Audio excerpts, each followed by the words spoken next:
I've been in the same studio space for about 6 years now, and it's been great. My headshot photography business has continued to grow.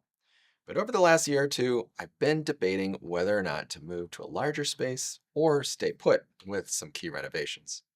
In this video, I'll cover the pros and cons of having a studio space as a headshot photographer, and we'll look at what really matters and what's just nice to have.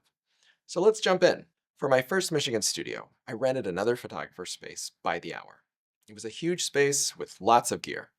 The location was in a light industrial building, so not ideal for establishing my corporate client base.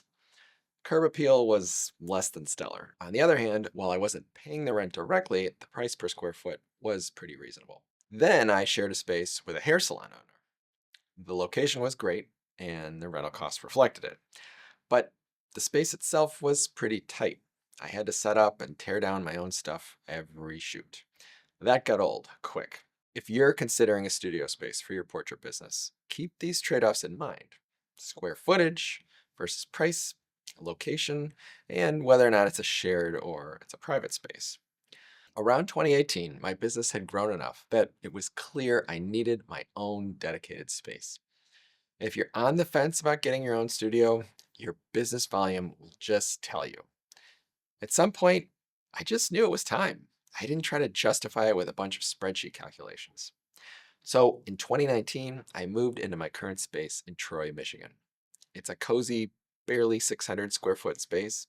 Nothing fancy, but it gets the job done. It turned out this spot was perfect during the pandemic as well. It had private space, easy freeway access, and the building was small, so there weren't a lot of people around.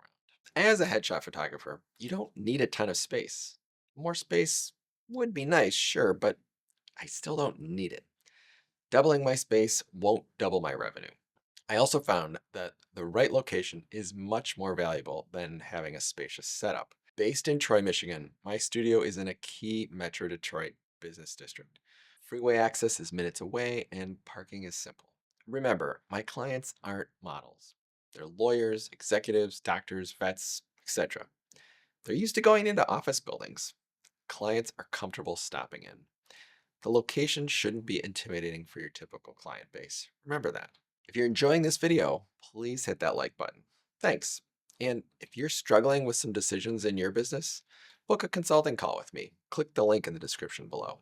I'd love to chat all things business. To relocate or expand. Fast forward a few years, and I started to wonder if I could afford more space. But I had to remind myself again that doubling my space won't double my revenue without changing my business model. For example, some photographers operate a studio rental model. They design a space with the intent to rent it out by the hour to other photographers or creatives. Think we work for photographers. The problem with this? I didn't want to become a property manager. So I've decided to stay put, but with a few upgrades. Functionally, the biggest change will be a raised ceiling. Being in an office building, commercial drop ceilings are pretty typical. But the few feet above the drop ceilings are quite valuable to me as a photographer. The ability to get lights up and over my subjects is huge. It'll open up new options for lighting and equipment setups.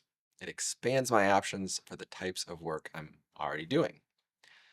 We're also doing a built-in counter setup that'll simplify my current vanity area. The counter will be multi-purpose. It'll serve as a workstation for any assistants or collaborators I might have in, and we might even be able to fit in a coffee machine.